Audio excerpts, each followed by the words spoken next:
കണ്ണൂരിലുണ്ടായ വാഹനാപകടത്തിൽ ഗുരുതരമായി പരിക്കേറ്റ അർജുൻ കണ്ണൂർ ആസ്റ്റർ മിംസ് ആശുപത്രിയിൽ ചികിത്സയിലിരിക്കെയാണ് മരിച്ചത്. ജീവൻ രക്ഷിക്കുന്നതിനായി ഡോക്ടർമാർ പരമാവധി ശ്രമിച്ചെങ്കിലും ഇന്നലെ മസ്തിഷ്ക മരണം സംഭവിക്കുകയായിരുന്നു. തുടർന്ന് മകന്റെ വിയോഗത്തിന്റെ തീരാദുഃഖത്തിനിടയിലും അവയവങ്ങൾ ദാനം ചെയ്യാൻ മാതാപിതാക്കൾ തീരുമാനിച്ചു. കേസോട്ടോ വഴിയാണ് അവയവ കൈമാറ്റ പ്രക്രിയകൾ ഏകോപിപ്പിച്ചത്. ആസ്ട്രോ സർജന്മാരുടെ നേതൃത്വത്തിൽ മണിക്കൂറുകൾ നീണ്ടുനിന്ന സങ്കീർണമായ ശസ്ത്രക്രിയയിലൂടെയാണ് വിജയകരമായി അവയവങ്ങൾ ദാനം ചെയ്യാനായത്. ആസ്റ്റർ ഹോസ്പിറ്റലിൽ നിന്നും മറ്റ് ആശുപത്രിയിൽ നിന്നുമുള്ള വിദഗ്ധ ഡോക്ടർമാരുടെ നേതൃത്വത്തിലുള്ള മെഡിക്കൽ സംഘമാണ് ശസ്ത്രക്രിയയ്ക്ക് നേതൃത്വം നൽകിയത്.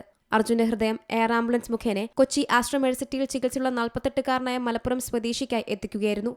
വൃക്കകളിൽ ഒന്ന് കണ്ണൂർ ആസ്റ്റർ മിംസിലെ രോഗിക്കാണ് നൽകിയത്. രണ്ടാമത്തെ വൃക്ക കോഴിക്കോട് ഗവൺമെന്റ് മെഡിക്കൽ കോളേജിലേക്കും കരൾ കോഴിക്കോട് ബേബി മെമ്മോറിയൽ ആശുപത്രിയിലേക്കുമാണ് കൊണ്ടുപോയത്. എയർ ആംബുലൻസും ഗ്രീൻ ചാനൽ സംവിധാനവും ഉൾപ്പെടെയുള്ള അത്യാധുനിക സജ്ജീകരണങ്ങൾ പ്രയോജനപ്പെടുത്തിയാണ് അർജുന്റെ അവയവങ്ങൾ വിവിധ ആശുപത്രികളിൽ ചികിത്സയിലുള്ളവർക്കായി എത്തിച്ചത്.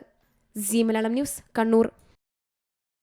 ഏറ്റവും പുതിയ വാർത്തകളും വിശേഷങ്ങളും വിരൽ തുമ്പിലറിയാൻ സി മലയാളം ന്യൂസ് എല്ലാ ഡിജിറ്റൽ പ്ലാറ്റ്ഫോമുകളിലും ലഭ്യം.